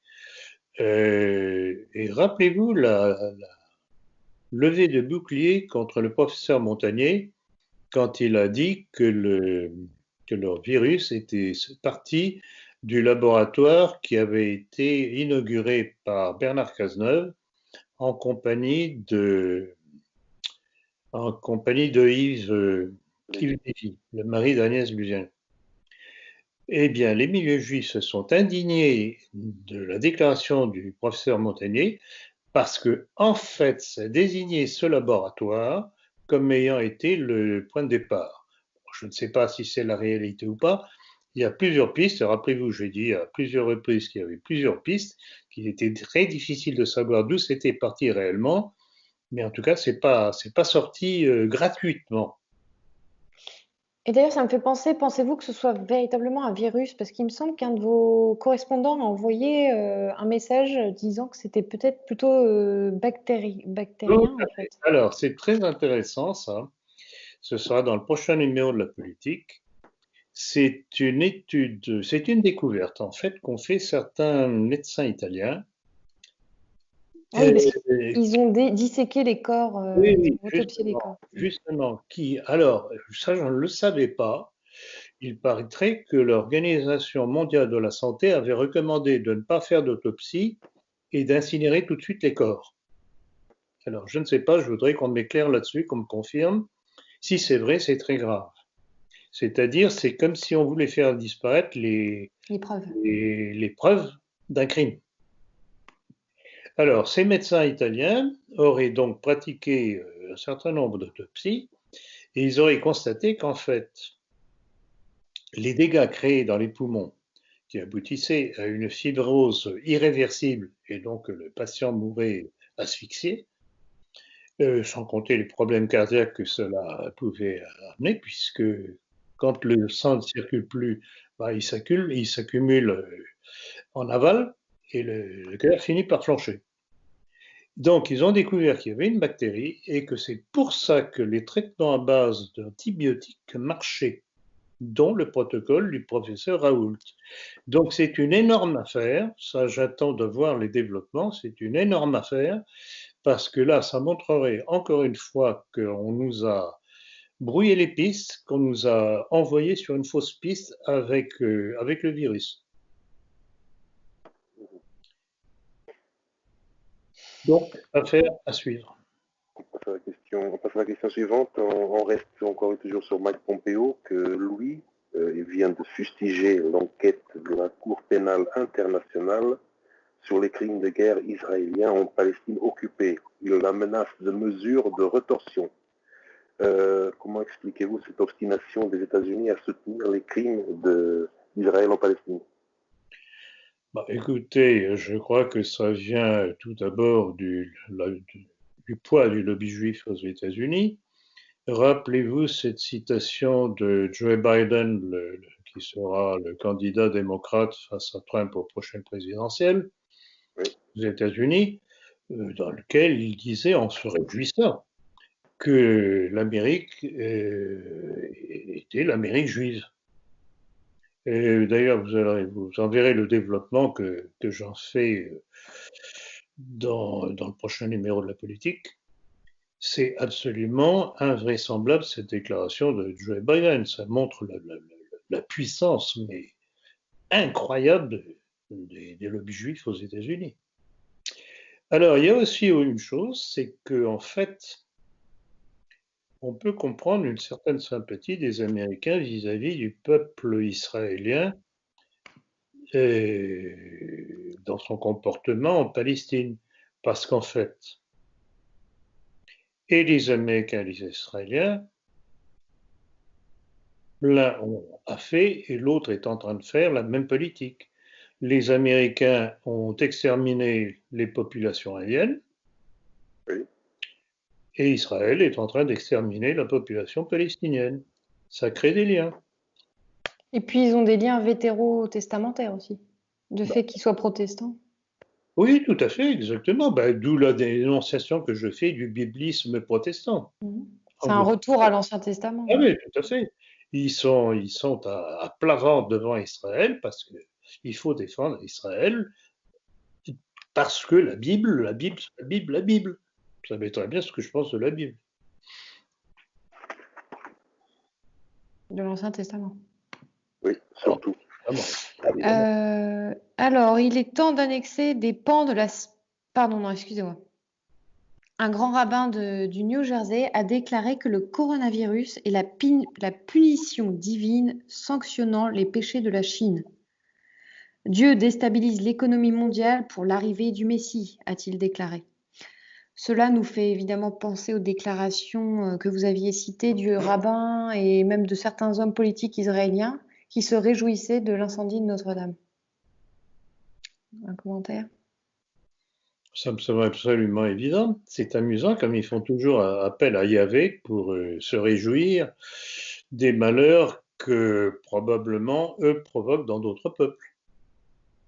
C'est tout de même très, très, très démonstratif. Pas besoin de dessin. C'est ça le mythe du golem, en quelque sorte? Non. Je ne sais pas. Je ne me suis pas suffisamment penché sur le mythe du golem, mais enfin, il y a tout de même quelque chose d'absolument unique dans la question juive. C'est le seul peuple qui, à travers les âges, pose de pareils problèmes. Comme élément de déstabilisation constante. Il y a quelque chose qui ne peut s'expliquer justement que par leur satanisme. Alors, il est temps d'annexer des pans de la Cisjordanie occupée, a déclaré M. Netanyahou le 17 mai dernier. L'annexion ne nous éloignera pas de la paix, elle nous en rapprochera, a-t-il ajouté. Comment analysez-vous cette déclaration? Il manque pas d'air. C'est d'un cynisme hypocrite invraisemblable. Et en fait, il se met à l'abri du parapluie américain et du soi-disant plan de paix de Trump, encore une fois au service des intérêts israéliens. Donc, bon, nous, ça ne peut pas nous surprendre. Mais oser dire que ce plan de paix, soi-disant, qui enlève tout droit aux Palestiniens à leur propre terre, que ça va rapprocher de la paix, là, il faut avoir la chutzpah juive pour dire ça. Pardon. Le culot juif.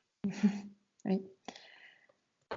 Un haut responsable de la police ukrainienne a demandé au chef de la communauté juive de Kolomyia la liste de tous les juifs de la ville dans le cadre d'une enquête sur le crime organisé.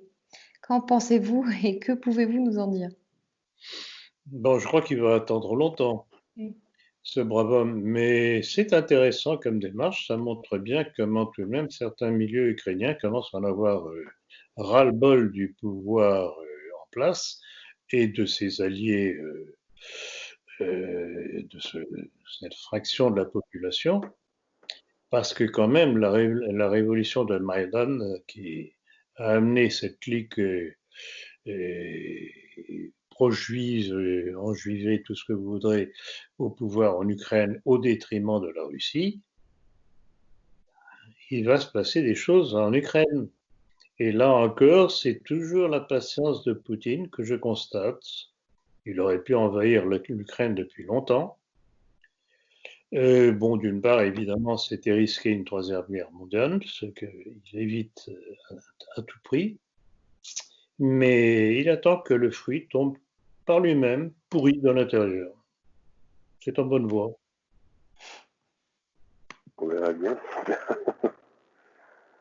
On verra bien par la suite si l'Occident va laisser l'Ukraine tomber, on va dire, entre les mains des Russes ou pas.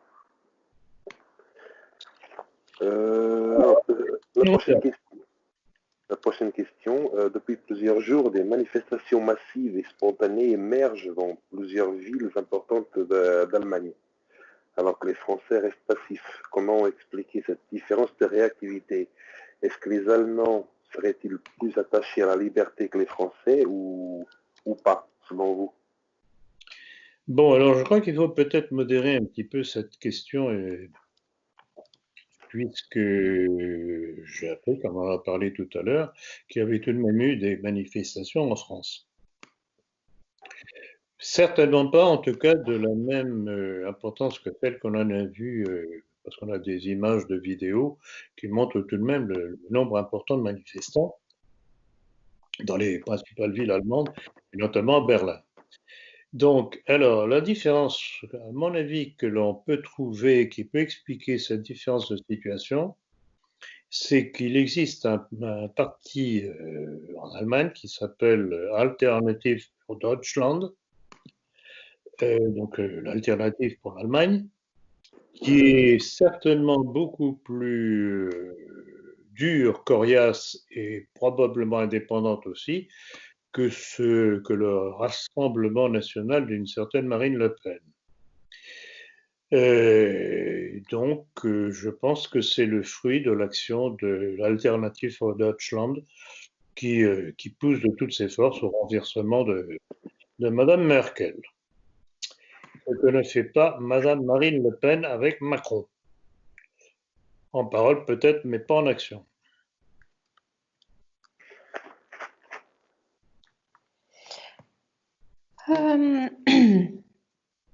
La Hongrie a interdit l'inscription du changement de sexe à l'état civil, ce qui a immédiatement provoqué de nombreuses protestations internationales. Quel est votre commentaire sur cette Je information? ne peux qu'applaudir.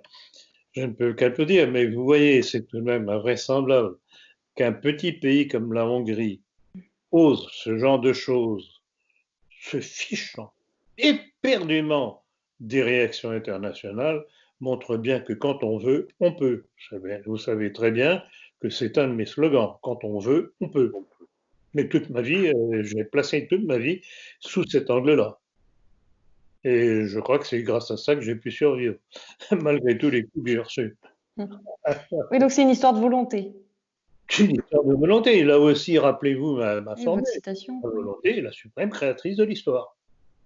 Quand on a étudié l'histoire, c'est parce qu'à un moment donné, une volonté, qu'elle soit bonne ou mauvaise, a poussé dans un certain sens qu'il y a eu une révolution.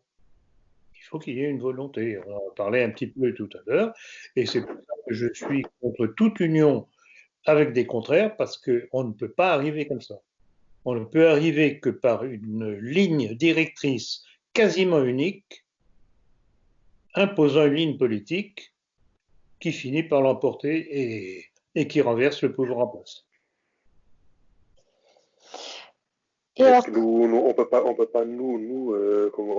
guillemets, convertir les contraires en les amenant à nous, comment dire. Et s'ils se convertissent, il n'y a pas de problème, mais on en est loin. Ah oui, c'est sûr. Il est évident qu'à partir du moment où ils se convertissent, il n'y a plus de problème. D'ailleurs, c'est un petit peu ce que je vois venir progressivement quand je vois le nombre de gens de gauche qui me disent écoutez, on vous a découvert sur Internet, etc. Est-ce que vous allez m'accepter parce que j'ai été communiste ou j'ai été socialiste, etc., etc. Ou même d'autres qui disent je suis ou j'ai été franc-maçon. J'avoue que ce genre de démarche m'intéresse. Donc je vais pas leur cracher à la figure, certainement pas. En espérant que ce genre de démarche se multiplie de plus en plus. Écoutez, la logique, à partir du moment où un être humain est honnête, qu'il constate les conséquences d'une certaine politique sur sa vie et sur son existence même, qu'il essaye de remonter, de comprendre pourquoi ça lui arrive, eh bien, il lui arrive de rencontrer mon discours sur Internet. Et c'est là que ça commence à basculer. Et tout ça, malheureusement, c'est une question de temps, ça ne viendra pas du jour au lendemain. Et toutes les révolutions, d'ailleurs, se sont faites très, très, très doucement, subrepticement, soit par volonté, soit parce que c'était comme ça. Il fallait un temps de maturation. Il faut un temps de maturation. Tout ce que nous pouvons faire, c'est travailler, informer, mettre en lumière les causes de la situation. Ceux qui comprendront marcheront, ceux qui ne comprendront pas, ils finiront par mourir. Et pour terminer cet entretien, comme nous disions tout à l'heure, in coda venenum, Macron a fait allusion au règne de la bête qui arrive dans un discours. Il dit « Je crois que notre génération doit savoir que la bête de l'événement est là et elle arrive. » Et un peu plus loin, il continue en disant « Il faut rester disponible à l'événement pour qu'advienne quelque chose de nouveau. » Que vous inspirent ces propos ? Mais c'est pour le moins ambigu. Alors, allusion à la bête, c'est très curieux parce que bon, ce genre de discours, on est habitué à l'entendre de la part de chrétiens. Ils font allusion à l'Apocalypse. Bon, c'est pas le cas de Macron puisqu'il n'est pas croyant, loin de là, comme on sait, étant franc-maçon, sans compter ses origines juives. Mais derrière ce discours un petit peu crypté, en fait, répétez la deuxième phrase que vous avez citée. Il faut rester disponible à l'événement pour qu'advienne quelque chose de nouveau. Voilà. Nouvel ordre mondial. Nouvel ordre mondial. Mais alors, attendez, il a vraiment prononcé ça? Est-ce que c'est pas un montage, une fake news, comme on dit? Écoutez, bon, il y a tout de même la référence au Financial Times. Et on a, Oui, moi, Financial j'ai la Times, vidéo.